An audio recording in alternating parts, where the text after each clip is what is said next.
প্রিয় শ্রোতা বন্ধু, বেদ পাঠশালা অনুষ্ঠানে আপনাকে সাদর অভ্যর্থনা জানাই। এই অনুষ্ঠানে আমরা সমগ্র বাইবেল ধারাবাহিকভাবে অধ্যয়ন করব। প্রথমেই আমি বাইবেল সম্পর্কে দু একটি কথা বলবো এবং আমি বিশ্বাস করি এ আপনাকে গভীরভাবে বাইবেল উপলব্ধি করতে সাহায্য করবে। প্রথমত, আমি কিভাবে বাইবেল অধ্যয়ন করতে হয় সে সম্পর্কে আলোচনা করব। আমার মনে হয় আমাদের প্রত্যেকেরই বাইবেল কিভাবে অধ্যয়ন করতে হয় সে সম্পর্কে একটা স্বচ্ছ ধারণা থাকা উচিত। আমরা এই বাইবেল অধ্যয়নকে 3টি পর্যায়ে ভাগ করব। সেই 3টি পর্যায় হল পর্যবেক্ষণ, অনুবাদ বা ব্যাখ্যা এবং প্রয়োগ। পর্যবেক্ষণ পর্যায়ে আমরা এই প্রশ্নের সম্মুখীন হই যে ইহা কি বলে, অর্থাৎ যখন আপনি বাইবেলের কোনো অধ্যায় দেখেন বা কোনো পদ পড়েন তখন এই প্রশ্নটি আপনি করবেন যে ইহা কি বলছে। অনুবাদ পর্যায়ে বা বিশদ ব্যাখ্যা পর্যায়ে আমরা দ্বিতীয় প্রশ্নের সম্মুখীন হই। এখানে আমরা দেখি সেই প্রশ্ন যে ইহার অর্থ কী। তৃতীয় প্রশ্নটি আমরা দেখতে পাই সেই প্রয়োগ পর্যায়ে এবং সেই প্রশ্নটি হলো আপনার জীবনে ইহা কি অর্থ বহন করে। ইহা খুবই সরল ও সোজা। পর্যবেক্ষণ পর্যায়ে আমরা দেখি প্রশ্ন ইহা কি বলে। আমি একজন বয়স্ক ভদ্রলোকের কথা শুনেছিলাম যিনি নিয়মিত একটি বাইবেল অধ্যয়ন সভায় যেতেন। সেখানে বাইবেলের বিভিন্ন অধ্যায় এবং পদ অধ্যয়নকালে যদি প্রচারক কোনো পদ বা কোনো অংশ থেকে জিজ্ঞেস করতেন যে ইহার অর্থ কী, সঙ্গে সঙ্গেই ওই বয়স্ক ভদ্রলোক বলতেন, আমার মনে হয় ইহা যা বলছে সেই অর্থই প্রকাশ করছে। ওই ভদ্রলোক সম্পূর্ণ ঠিক কথা বলেছিলেন। পবিত্র শাস্ত্রের যে কোনো অধ্যায়ে যে কোনো পদে যা লেখা আছে বা এগুলি যা বলে সর্বদা সেই অর্থই প্রকাশ করে। অবশ্য প্রকৃত প্রশ্নটি হলো ইহা কি বলে। যে 3টি প্রশ্ন আমরা দেখেছি সেগুলির মধ্যে এই প্রশ্নটিই হলো সবথেকে গুরুত্বপূর্ণ। ইহা কোনো পাণ্ডিত্য সুলভ অধ্যয়ন নয়। আমরা আপনাকে বাইবেলে পণ্ডিত বা বাইবেল বিশেষজ্ঞ তৈরি করার চেষ্টা এখানে করব না। এই বাইবেল অধ্যয়নের মধ্য দিয়ে আমাদের লক্ষ্য হলো আপনাকে পবিত্র শাস্ত্রের মধ্যে থেকে আপনার জীবনে ঈশ্বরের ইচ্ছা সম্পর্কে নিয়মিতভাবে জানানো। আমরা ঈশ্বরের বাক্যের প্রয়োগ, আধ্যাত্মিক উপদেশ এবং পবিত্র শাস্ত্রের বিভিন্ন পুস্তকের বিভিন্ন অধ্যায় এবং বিভিন্ন পদের আধ্যাত্মিক আবেদন সম্পর্কে বিশেষ আগ্রহী। যখন আপনি সেই পর্যবেক্ষণ পর্যায়ে থাকবেন তখন আপনি নিজেকে এই প্রশ্নগুলি করুন, এখানে অনুসরণ করার মতো কি আছে? এখানে মনোযোগ দেওয়ার মতো কি কোনো সতর্ক বাণী আছে? এখানে কি পালন করার মতো কোনো আদেশ আছে? এখানে পরিত্যাগ করার মতো কি কোনো পাপ আছে? এখানে কি ঈশ্বর বা যীশু খ্রিস্ট সম্পর্কে কোনো নতুন সত্য দেখতে পাই? এখানে আমার জীবন সম্পর্কে কি কোনো নতুন সত্য আছে? এখানে কি এমন কোনো শব্দ আছে যা আমাকে অনুপ্রেরণা যোগায় বা এমন কোনো শব্দ আছে যা আমাকে সান্ত্বনা দেয় বা উৎসাহিত করে? এই প্রশ্নগুলি আপনাকে পবিত্র শাস্ত্রের বিভিন্ন আবেদনগুলি বুঝতে সাহায্য করবে। এখন আমি বাইবেল সম্পর্কে শেষ মন্তব্যরূপে বাইবেল অধ্যয়ন করার জন্য 2-1টি নিয়মের কথা বলতে চাই। আমরা যেমন প্রত্যেকটি বিষয়ের ক্ষেত্রে স্ব নিয়ম দেখতে পাই, তেমনি বাইবেল অধ্যয়নেরও কিছু নিয়ম আছে। প্রথম নিয়মটি হলো, যখন আপনি পবিত্র শাস্ত্রের কোনো অংশ পড়েন তখন মনে রাখবেন যে এই অংশটির একটিমাত্র অনুবাদ বা ব্যাখ্যা হতে পারে, কিন্তু এই অংশটির 1000টি আবেদন থাকতে পারে বা 1000ভাবে তা প্রকাশ করা যেতে পারে। আবেদন বা প্রয়োগ সর্বদা অনুবাদ বা ব্যাখ্যার থেকে আলাদা। দুটির মধ্যে যথেষ্ট পার্থক্য আছে। অনুবাদের বা কোনো অংশের বিশদ ব্যাখ্যার ক্ষেত্রে হতে পারে তা শুধুমাত্র একইভাবে ব্যাখ্যা করা যেতে পারে এবং আপনাকে সেই ব্যাখ্যাই হয়তো মেনে নিতে হবে, বিশেষত যখন অন্যেরা অন্য কোনো ব্যাখ্যা মানতে চায় না। কিন্তু আবেদন বা প্রয়োগের ক্ষেত্রে পবিত্র আত্মা 1000ভাবে পবিত্র শাস্ত্রবাক্য আপনার জীবনে প্রয়োগ করতে পারেন। যেহেতু বাইবেল খ্রিস্ট সম্বন্ধে লেখা, আপনার উচিত পবিত্র শাস্ত্রের সব অংশের মধ্যেই খ্রিস্টকে খোঁজা। এক অর্থে পুরাতন নিয়মের প্রথম 17টা পুস্তক হল ঐতিহাসিক পুস্তক। আমরা ব্যবস্থা পুস্তকগুলিতে এবং ভাববাদী গ্রন্থগুলিতে প্রচুর ইতিহাস বিষয় দেখতে পাই। বাইবেলের ঐতিহাসিক ঘটনাগুলি তাদের ঐতিহাসিক চরিত্রের পাশাপাশি রূপক তাৎপর্যও বহন করে। উদাহরণরূপে আমরা দেখি গালাতীয় পুস্তকে 4 অধ্যায় 22 থেকে 24 পদ। এখানে সাধু পৌল বলছেন, অব্রাহামের 2টো পুত্র ছিল, এ কথার একটি রূপক অর্থ আছে। ইহা যে একটি ঐতিহাসিক ঘটনা তা কেহই অস্বীকার করতে পারবে না।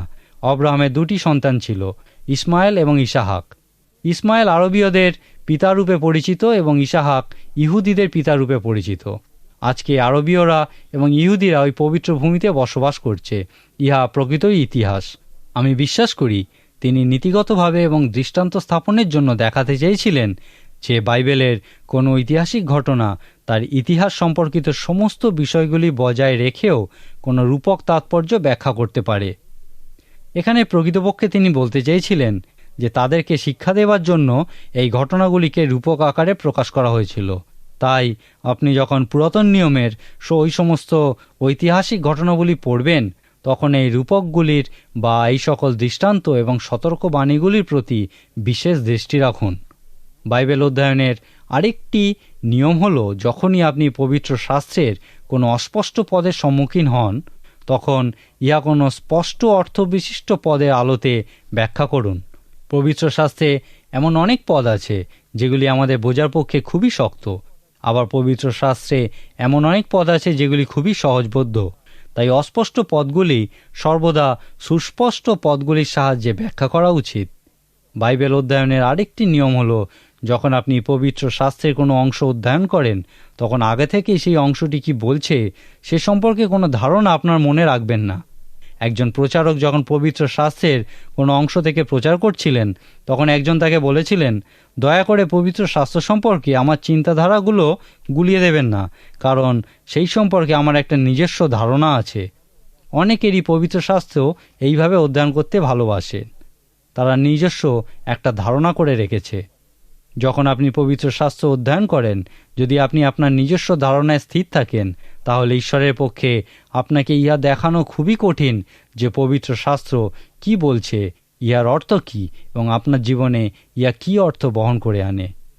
বাইবেল অধ্যয়নের ক্ষেত্রে বিশেষত যদি আপনি পবিত্র শাস্ত্র সম্পর্কে শিক্ষাদান করেন, তার জন্য অপর একটি নিয়ম হল, যখন আপনি পবিত্র শাস্ত্রের কোনো পদের সম্পর্কে জ্ঞান লাভ করেন, তখন অপরকে শিক্ষা দেবার আগে নিজেকে প্রশ্ন করুন যে আপনি ওই পদে যা শিক্ষা পেয়েছেন তা কি আপনি পালন করেন।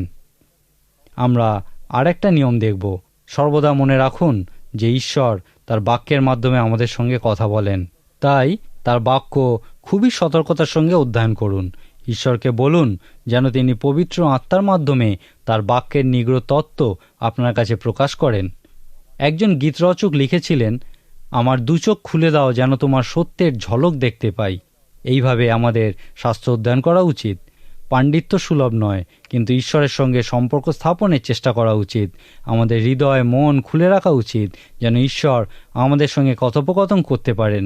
যখন আমরা পবিত্র শাস্ত্রবাক্য অধ্যয়ন করি, আমাদের এই প্রার্থনাই থাকা উচিত, ঈশ্বর আমার দু চোখ খুলে দাও যেন আমার জন্য যে সত্য তুমি রেখেছ তা আমি দেখতে পাই। সর্বদা ইহা স্বীকার করতে প্রস্তুত থাকুন যে পবিত্র শাস্ত্রের এমন কিছু অংশ আছে যা আপনি বুঝতে পারেন না, যেমন সাধু পিতরে লেখা প্রথম পত্রের 3 অধ্যায় তার 19 পদ। এই পদ ব্যাখ্যা করতে গিয়ে একজন ভক্ত দাস বলেছিলেন, এই পদ কি বলতে চায় তা কেউ জানে না। তিনি খুবই সত্যি কথা বলেছিলেন। আমার মনে হয় এই রকম অনেক পদই বাইবেলে আছে। এরকম কোনো পদের সম্মুখীন হলে নিরাশ হবেন না। একইভাবে পবিত্র শাস্ত্রে বর্ণিত কিছু বিষয় যেগুলি ঈশ্বরের বাক্যের মূল বিশ্বাস বা মতবাদের মতো অত গুরুত্বপূর্ণ না, কিন্তু সেগুলি সম্পর্কে আপনার চিন্তাধারার ভারসাম্য নষ্ট করবেন না। এই প্রসঙ্গে আমাদের পরিচিত একটি পদ উদাহরণস্বরূপে আমরা দেখি, দ্বিতীয় বিবরণ তার 29 অধ্যায় 29 পদ। এখানে লেখা আছে, নিগূঢ় বিষয় সকল আমাদের ঈশ্বর সদাপ্রভুর অধিকার, কিন্তু প্রকাশিত বিষয় সকল আমাদের ও যুগে যুগে আমাদের সন্তানদের অধিকার, যেন এই ব্যবস্থার সমস্ত কথা আমরা পালন করতে পারি। ঈশ্বরের একজন ভক্ত দাস বলেছিলেন, আমি বাইবেলের সেই সমস্ত পদ সম্পর্কে উদ্বিগ্ন নই যেগুলি আমি বুঝি না, কিন্তু সেই সমস্ত পদ যেগুলি আমি বুঝি আমাকে উদ্বিগ্ন করে। কিছু নিগূঢ় বিষয় আছে যা ঈশ্বরের অধিকারে এবং তিনি তা কারুর সঙ্গে আলোচনা করেননি, কিন্তু এমন অনেক বিষয় আছে যা ঈশ্বর চান যেন আমরা তা পালন করি, এবং সেই জন্যই তিনি ওই বিষয় সকল আমাদের কাছে পরিষ্কার করে জানিয়েছেন। সুতরাং ওই সমস্ত অস্পষ্ট বিষয়গুলি যা ঈশ্বর আমাদেরকে জানাতে চান না তা নিয়ে উদ্বিগ্ন হবেন না। একটা বিষয় কখনোই ভুলবেন না যে পবিত্র শাস্ত্রে এমন কোনো পদ নেই যা অন্যান্য পদের থেকে আলাদা করে ব্যাখ্যা করা যায়। সাধু পিতর তার 2 পত্রের 1 অধ্যায় 20 পদে ইহাই বলেছেন, শাস্ত্রীয় কোনো ভাববাণী বক্তার নিজ ব্যাখ্যার বিষয় নয়। বাইবেলের সঠিক ব্যাখ্যার জন্য বাইবেলই হচ্ছে সব থেকে ভালো। পবিত্র শাস্ত্রের অধ্যয়নের মধ্য দিয়ে শুধুমাত্র আপনার জ্ঞান বৃদ্ধি না, কিন্তু জীবনের জন্য সত্যের অনুসন্ধান করুন। এই প্রসঙ্গেই বলি, মনে রাখবেন যে নৈতিক উৎকর্ষতা বাইবেল জ্ঞান নয়, কিন্তু ইহা বাইবেল জ্ঞানের সফল বাস্তবায়নের ফল। আজকের দিনে সংস্কৃতি অনুযায়ী জ্ঞানই হচ্ছে নৈতিক উৎকর্ষ। যদি আপনি জ্ঞানবান হন তাহলে আপনি সাধু, সৎ, ন্যায়পরায়ণ। অনেকেই এই একই ধারণা পবিত্র শাস্ত্রের ক্ষেত্রেও নিয়ে আসে, কিন্তু ইহা ঠিক নয়। এমনকি বাইবেল জ্ঞানও নৈতিক উৎকর্ষ নয়, কিন্তু যখন বাইবেল জ্ঞান আমরা আমাদের জীবনে প্রয়োগ করি, আমাদের জীবন নৈতিকভাবে উৎকর্ষ লাভ করে। ইহা আমাদেরকে সৎ, ন্যায়পরায়ণ, ধার্মিক ব্যক্তিতে পরিণত করে। যদি আমরা পবিত্র শাস্ত্রবাক্য পালন করার ইচ্ছা নিয়ে অধ্যয়ন করি, তাহলে তা আমাদের জীবনে প্রকৃত ক্ষমতার সঞ্চার করে। এখন আমরা আরেকটি গুরুত্বপূর্ণ নিয়ম দেখব। যখন আপনি পবিত্র শাস্ত্র অধ্যয়ন করেন, তখন তার আক্ষরিক অর্থের দ্বারা প্রভাবিত না হয়ে সেখানে জীবনের জন্য সত্যের অনুসন্ধান করুন। এখানে আমি বলতে চাইছি যে যখন আপনি জোনার পুস্তকের উল্লেখ করেন, তখন প্রথমেই যে বিষয়টি আসে তা হলো একটি তিমি মাছ কোনো মানুষকে গিলতে পারে কি না, যেন ইহাই ওই পুস্তকের মূল বিষয়বস্তু। ইহা ঠিকই যে এই বিষয়ে অনেকেই তর্ক করতে পারেন যে ইহা সম্ভব নয়, কিন্তু জোনার পুস্তক আমাদেরকে একটা মহান সত্য শিক্ষা দেয়। ইহা সেই সত্য যাকে আমরা পূর্ব সংস্কার বা বিদ্বেষ বলে থাকি, সে বিষয়ে শিক্ষা দেয়। জোনা ভাওবাদী প্রকৃতপক্ষে সেই নিনবীবাসীদের বিদ্বেষ করতেন, কারণ তারা তার শত্রু ছিল। ঈশ্বর জোনা ভাওবাদীকে দেখাতে চেয়েছিলেন যে তিনি শত্রুদেরও ভালোবাসেন। ইহাই হলো জোনা পুস্তকের মূল উপদেশ। আপনার বিদ্বেষ জয় করুন, যেন ঈশ্বর আপনার মধ্যে দিয়ে কাজ করতে পারেন। যখন আপনি জোনা ভাওবাদীর পুস্তক বা আদম হবার কাহিনী বা পুরাতন নিয়মের কোনো কাহিনী অধ্যয়ন করেন, তখন নিজেকে এই প্রশ্নগুলি করুন: ইহা কি বলছে? ইহার অর্থ কি? আমার জীবনে ইহা কি অর্থ বহন করে? ঈশ্বর পবিত্র শাস্ত্রের এই অংশের মধ্যে দিয়ে কোন সত্য আমাকে দেখাতে চান? গীতসংহিতা পুস্তকের 119 গীতের 160 পদে লেখা আছে, তোমার বাক্যের সমষ্টি সত্য। এই বাক্যের মধ্য দিয়ে আমি যা বুঝি তা হলো, আপনি যখন পবিত্র শাস্ত্রে সত্যের অনুসন্ধান করেন, তখন আপনি সত্যের সমষ্টির অনুসন্ধান করুন, অর্থাৎ সেই মহান সত্যের অনুসন্ধান করুন, সত্যের ভিত্তিমূল অনুসন্ধান করুন। সর্বোপরি ঈশ্বর এই বাক্যের মাধ্যমে কি বলতে চাইছেন তা বোঝার চেষ্টা করুন। একইভাবে আমরা বাইবেলের ভিন্ন ভিন্ন পুস্তক, বিশেষত নতুন নিয়মের পুস্তকগুলি থেকে বিভিন্ন যুক্তি প্রণালীর অনুসন্ধান করি। রোমীয় পুস্তক এবং ইব্রিয় পুস্তকে আমরা চমৎকার যুক্তি প্রণালী দেখতে পাই। ওই পুস্তক দুটির প্রথম শব্দটি থেকে শেষ শব্দটি পর্যন্ত আমরা গবেষণামূলক প্রবন্ধের দেখা পাই। 13 শতাব্দীর আগে পর্যন্ত বাইবেলের পুস্তকগুলিকে অধ্যায় বা পদে বিভক্ত করা হয়নি। কারো নামে একজন রোমান ক্যাথলিক ধর্মযাজক বাইবেলকে বিভিন্ন অধ্যায়ে ভাগ করেছিলেন। আবার 16 শতাব্দীতে এই অধ্যায়গুলিকে বিভিন্ন পদে ভাগ করা হয়েছিল। অনেক সময় এই অধ্যায় এবং পদ আমাদের কাছে খুবই সাহায্যকারী এবং সুবিধাজনক মনে হয়, কিন্তু কখনো কখনো এই অধ্যায় এবং পদের বিভাজনের জন্য আমরা আমাদের চিন্তাধারার ধারাবাহিকতা হারিয়ে ফেলি এবং পুস্তক রচয়িতা যে সত্যের প্রকাশ করতে চান তা বুঝতে অসমর্থ হই। সুতরাং আমাদের যে কোনো পুস্তকের যুক্তিপ্রণালী বুঝতে চেষ্টা করতে হবে। সবসময় পবিত্র শাস্ত্রের যে কোনো অংশের প্রসঙ্গ বা পূর্বসূত্র বুঝতে হবে। মিথ্যা কথা বলার সবথেকে বুদ্ধিদীপ্ত কতকগুলি উপায় হল সত্যের ভুল উপস্থাপন বা ব্যাখ্যা করা, সত্যের অপ্রাসঙ্গিক উল্লেখ করা বা আংশিক সত্য প্রকাশ করা। পবিত্র শাস্ত্রাংশের অপ্রাসঙ্গিক উল্লেখ করে আমরা আমাদের মতামত প্রমাণ করতে পারি, কিন্তু তা ঠিক নয়। আমাদের সর্বদা পবিত্র শাস্ত্রের যে কোনো অংশের প্রসঙ্গ বা পূর্বসূত্র জানা উচিত। আমাদের সর্বদা মনে রাখা উচিত যে পবিত্র শাস্ত্র হচ্ছে সেই পুস্তক যার মাধ্যমে ঈশ্বর আমাদের সঙ্গে কথা বলেন। প্রার্থনাপূর্বক এই পুস্তক অধ্যয়ন করা উচিত। আপনি যদি বাইবেলের কথা অনুযায়ী চলতে চান, তাহলে প্রভুর দাস শমূয়েলের মতো ঈশ্বরকে বলুন, প্রভু আপনার দাস শুনছে, অর্থাৎ আপনি যা বলবেন তাই করার জন্য আমি প্রস্তুত। আমি একজন ভক্ত দাসের কথা শুনেছিলাম, যিনি বাইবেল পড়ার আগে সর্বদা প্রার্থনা করতেন, সমস্ত আওয়াজ স্তব্ধ হয়ে যাক, প্রভু শুধু তুমি কথা বলো। আজকের দিনে আমাদেরও এই একই প্রার্থনা করা উচিত। সমস্ত আওয়াজ স্তব্ধ হোক, প্রভু শুধু তোমার আওয়াজ আমাকে শুনতে সাহায্য করো। এই সমস্ত তথ্য আমি আপনাকে জানাচ্ছি যেন আপনার বুদ্ধিদ্বার খুলে যায় এবং আপনি বাইবেলের নিগূঢ় তত্ত্ব উপলব্ধি করেন। এখনও পর্যন্ত আমি আপনাকে বাইবেল সম্পর্কে একটা ভূমিকা জানিয়েছি মাত্র, যে বাইবেল কি, কিভাবে আমরা এই গুরুত্বপূর্ণ পুস্তকটি অধ্যয়ন করব ইত্যাদি। যদি আপনি আমাদের গতদিনের কার্যক্রমগুলি শুনে না থাকেন এবং এই বিষয়ে জানতে চান, তাহলে আমাদের সঙ্গে চিঠির মারফত যোগাযোগ করুন এবং আপনার সুবিধার্থে যে শিক্ষা সহায়ক পুস্তিকা আমরা তৈরি করেছি তা চেয়ে পাঠান। এখন আমি বাইবেলের প্রথম পুস্তক আদি পুস্তক শুরু করতে চলেছি। আদি পুস্তকে আমরা সমস্ত কিছু শুরু বা আরম্ভ সংক্রান্ত বিষয় দেখতে পাই। এই পুস্তকটির নাম বা আদি পুস্তক শব্দটি থেকেই এই পুস্তকটি যে উৎপত্তি বিষয়ে কোনো কিছু বলতে চলেছে সে বিষয়ে একটা ধারণা করতে পারি। কিন্তু ঈশ্বর বাইবেলের শুরুতেই কেন উৎপত্তি বা আরম্ভ বিষয়ক কথা বলতে চান? আদি পুস্তকে ঈশ্বর আমাদেরকে অনেক কিছুর বিষয়ে তারা যেমন ছিল তা বলতে চান, কারণ তিনি চান যেন আমরা সেই সমস্ত বিষয়কে তারা যেমন ছিল সেইভাবেই দেখি বা বুঝি। আমি বিশ্বাস করি যে যীশু খ্রিস্ট আমাদেরকে আদি পুস্তকের মূল ব্যাখ্যা দিয়ে গেছেন। সাধু মতি লিখিত সুসমাচারের 19 অধ্যায়ে আমরা দেখি যে লোকেরা যীশু খ্রিস্টের কাছে এসে তাকে বিবাহ সংক্রান্ত কিছু প্রশ্ন করেছিলেন। যখন তারা তাকে ওই সমস্ত প্রশ্ন করেছিলেন, তিনি উত্তর দিয়েছিলেন, তোমরা কি পাঠ করো নাই যে সৃষ্টিকর্তা আদিতে পুরুষ ও স্ত্রী করিয়া তাহাদিয়াকে নির্মাণ করিয়াছিলেন, আর বলিয়াছিলেন, এই কারণ মনুষ্য পিতা ও মাতাকে ত্যাগ করিয়া আপন স্ত্রীতে আসক্ত হইবে এবং সে দুইজন একাঙ্গ হইবে। তোমাদের অন্তর কঠিন বলিয়া মসি তোমাদিওকে আপন আপন স্ত্রীকে পরিত্যাগ করিবার অনুমতি দিয়েছিলেন, কিন্তু আদি হইতে এইরূপ হয় নাই। বিবাহ কি ছিল তা শিক্ষা করো, যিশু বলেছিলেন, এবং তুমি বুঝতে পারবে বিবাহ কি। আমার কাছে এটাই আদি পুস্তকের মূল মন্ত্র। আমি বিশ্বাস করি এই ধারণার উপর ভিত্তি করেই আমাদের আদি পুস্তক অধ্যয়ন করা উচিত। এই ভিত্তিতেই আমরা আদি পুস্তকের ভিন্ন ভিন্ন বিষয়গুলি আলোচনা করব। প্রথমত, আদি পুস্তকে ঈশ্বর সৃষ্টি কীরকম ছিল সেই বিষয়ে আমাদেরকে সংক্ষিপ্ত ধারণা দিয়েছেন, যেন সৃষ্টি কীরকম সেই বিষয়ে আমরা একটা ধারণা করতে পারি। আমরা আগেই উল্লেখ করেছি যে সমস্ত বাইবেলে মোট 1189টি অধ্যায় আছে এবং এইগুলির মধ্যে মাত্র 1.5খানা অধ্যায় সৃষ্টি সম্পর্কে বলা আছে। মাঝে মাঝে আমাদের মনে প্রশ্ন জাগে যে ঈশ্বর কেনই বা সৃষ্টি সম্পর্কে আমাদেরকে বললেন। ঈশ্বর আদি পুস্তকে সৃষ্টি সম্পর্কে আমাদেরকে একটা সংক্ষিপ্ত ধারণা দিয়েছেন, কারণ তিনি জানতেন যে একদিন আমরাও রাজা দাউদের মতো সেই জায়গায় পৌঁছাবো যেখানে আমরা আমাদের মধ্যে একটা নতুন করে সৃষ্টির আকাঙ্ক্ষা অনুভব করব। রাজা দাউদ যখন শোচনীয়ভাবে ব্যর্থ হয়েছিলেন তখন এই প্রার্থনা করেছিলেন, হে ঈশ্বর, আমাদের বিশুদ্ধ অন্তঃকরণ সৃষ্টি করো, আমার অন্তরের সুস্থির আত্মাকে নতুন করিয়া দাও। রাজা দাউদ গীতসংহিতা পুস্তকের 51 সংখ্যার গীতের 10 পদে এই প্রার্থনার মাধ্যমে বলতে চেয়েছিলেন, আমার হৃদয় এক নতুন সৃষ্টির আকাঙ্ক্ষা করে, যদি তুমি সেই নতুন সৃষ্টি না করো তাহলে আমি বারংবার ব্যর্থ হব।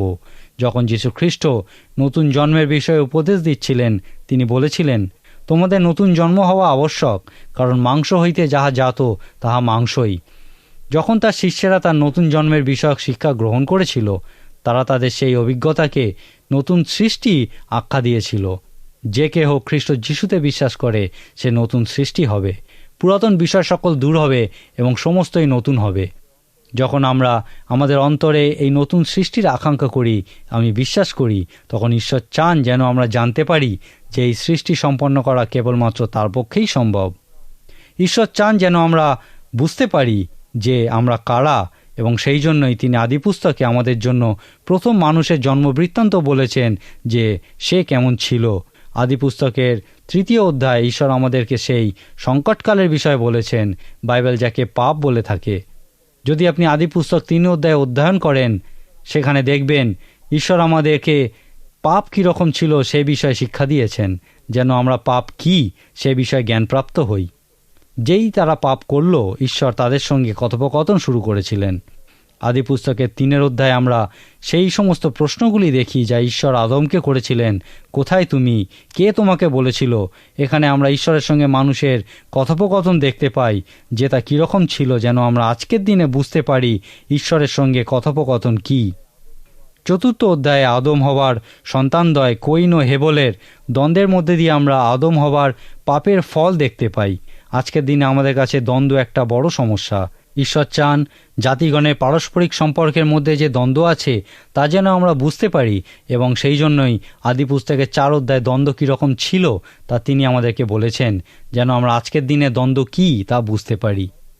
আদি পুস্তকের 6 থেকে 9 অধ্যায়ে দেখতে পাই যে ঈশ্বর আমাদেরকে মহা দুর্ঘটনা বা সেই দ্বন্দ্বের চরম পরিণতি কী হয়েছিল সে বিষয়ে বলেছেন, যেন আমরা সেই চরম পরিণতি সম্পর্কে জ্ঞাত হই। ঈশ্বর গোটা পৃথিবীকে ধ্বংস করেছিলেন, এটাকে মহাবন্যা বলা হয়। আদি পুস্তকের 6 অধ্যায় থেকে 9 অধ্যায় পর্যন্ত আমরা ঈশ্বরের দাস নোহ এবং সেই বন্যার বিবরণ দেখতে পাই। নতুন নিয়মেও আমরা নোহ এবং সেই বন্যার বিষয়ে উল্লেখ দেখতে পাই। যীশুখ্রিস্ট দুবার এই বিষয়ে উল্লেখ করেছেন এবং তিনি তার দ্বিতীয় আগমনের সঙ্গে এই বিষয়ের তুলনা করেছেন। ইব্রিয় পুস্তকের রচয়িতা এই বিষয়টিকে বিশ্বাসের চিত্ররূপে তুলে ধরেছেন। তিনি নোহের বিশ্বাসের উপর জোর দিয়ে বলেছেন যে এই ঘটনা থেকে এটিই আমাদের শিক্ষণীয় বিষয়। সাধু পিতর এই ঘটনাকে পরিত্রাণের সঙ্গে তুলনা করেছেন। তিনি বলেছেন যে নোহ তার জাহাজের দরজা খুলে দিয়ে লোকেদের বলেছিলেন, তোমরা এই জাহাজে ওঠো এবং রক্ষা পাও। আজকের দিনে পরিত্রাণের এটা একটা খুব সুন্দর প্রতীক বা চিত্র পরিবেশন করে। আদি পুস্তকে আমরা ঈশ্বর এবং মানুষের মধ্যে চুক্তির বিষয়েও দেখতে পাই। এই চুক্তি সমগ্র বাইবেল জুড়ে বিভিন্ন সময় ঘটেছে। যখন যীশুখ্রিস্ট তার শিষ্যদের সঙ্গে দেখা করেছেন, তিনি বলেছেন, আমাকে অনুসরণ করো এবং আমি তোমাকে তৈরি করব। আমাকে অনুসরণ করা হচ্ছে তোমার কাজ এবং তোমাকে তৈরি করা হচ্ছে আমার কাজ। এটাই হচ্ছে চুক্তি। সেই জন্যে নতুন নিয়মের অর্থ নতুন চুক্তি এবং পুরাতন নিয়মের অর্থ পুরাতন চুক্তি। নতুন চুক্তি ছিল আমি যখন বলি যে আমি ঈশ্বর ও মানুষের বিচ্ছেদের সম্পর্কে কিছু করব, আমাকে বিশ্বাস করো, কারণ যীশুখ্রিস্ট আসছেন। এবং নতুন চুক্তি হলো আমি যখন বলি যে ঈশ্বর ও মানুষের বিচ্ছেদ সম্পর্কে আমি কিছু করেছি, আমাকে বিশ্বাস করো, কারণ যীশুখ্রিস্ট এসেছিলেন। ঈশ্বর চান যেন আমরা তার সঙ্গে বিশ্বাসের চুক্তিতে আবদ্ধ হই। আদি পুস্তকের 11 অধ্যায়ে আমরা দেখি যে লোকেরা নিজেদের নাম রক্ষার জন্য একত্রিত হয়েছে এবং এক উচ্চ নগর নির্মাণ করেছে। ঈশ্বর নেমে এসে সেই নগর ধ্বংস করেছিলেন এবং লোকেদের বহুভাষী করেছিলেন যেন তারা একে অপরের সঙ্গে কথা না বলতে পারে। কিন্তু আজকের দিনে দেখি যে মানুষ উন্নত প্রযুক্তিবিদ্যার সাহায্যে আবার একত্রিত হচ্ছে। আসুন চিন্তা করি ঈশ্বর এই ঘটনার মাধ্যমে আমাদেরকে কি শিক্ষা দিতে চান। আদি পুস্তকে 12 অধ্যায় আমরা 3 জন ব্যক্তির দেখা পাই। তারা হলেন অব্রাহাম, যাকব এবং যোসেফ। ঈশ্বর আমাদেরকে এই শাস্ত্রীয় ব্যক্তি শিক্ষার মাধ্যমে অনেক কিছু বলেছেন। ঈশ্বর চান যেন আমরা বিশ্বাস সম্পর্কে বুঝি এবং সেই জন্যেই তিনি অব্রাহামের বিষয়ে আমাদেরকে বলেছেন। ঈশ্বর চান যেন আমরা আত্মপরিচয় সংক্রান্ত সমস্যাগুলি বুঝি এবং সেই জন্যই তিনি যাকবের কথা আমাদেরকে বলেছেন। ঈশ্বর চান যেন আমরা জানতে পারি যে তিনি আমাদের জীবনের সকল পরিস্থিতি নিয়ন্ত্রণ করেন। সেই জন্যই তিনি যোসেফের কথা আমাদেরকে বলেছেন। আশা করি আদি পুস্তক সম্পর্কে এতক্ষণে আমাদের একটা ধারণা তৈরি হয়েছে। আপনি যখন আদি পুস্তক পড়বেন এই সমস্ত ঘটনাবলী অনুসন্ধান করে দেখবেন এবং নিজেকে প্রশ্ন করুন যে ঈশ্বর এই সমস্ত ঘটনাবলীর মাধ্যমে আপনাকে কি বলতে চাইছেন। এখন আমরা সত্যি করেই আমাদের বাইবেল অধ্যয়ন শুরু করেছি। আমি আপনাকে 3টি কাজ করার জন্য অনুরোধ করব। প্রথমত, আপনি দয়া করে এই কার্যক্রম শুনতে ভুলবেন না এবং শিক্ষা সহায়ক যে পুস্তিকাটি আমরা তৈরি করেছি আপনার সুবিধার্থে তা চেয়ে পাঠান। দ্বিতীয়ত, আপনার পরিবার এবং বন্ধুবান্ধবদের এই কার্যক্রমে উপস্থিত থাকতে আহ্বান করুন। এবং তৃতীয়ত, যদি আপনি এখনও আদি পুস্তক পড়া শুরু না করে থাকেন তাহলে আজই শুরু করুন এবং নিজেকে এই গুরুত্বপূর্ণ প্রশ্নগুলি করুন। ইহা কি বলতে চায় আমার কাছে, এটা কি বোঝাতে চায়, অথবা আমি যা শিখছি তার মধ্যে দিয়ে ঈশ্বর আমাকে কি করতে বলছেন, অথবা ইহা আমার জীবনে কি অর্থ বহন করে আনে। আজকের মতো তাহলে এখানেই শেষ করি। ঈশ্বর আপনাকে মঙ্গল করুন।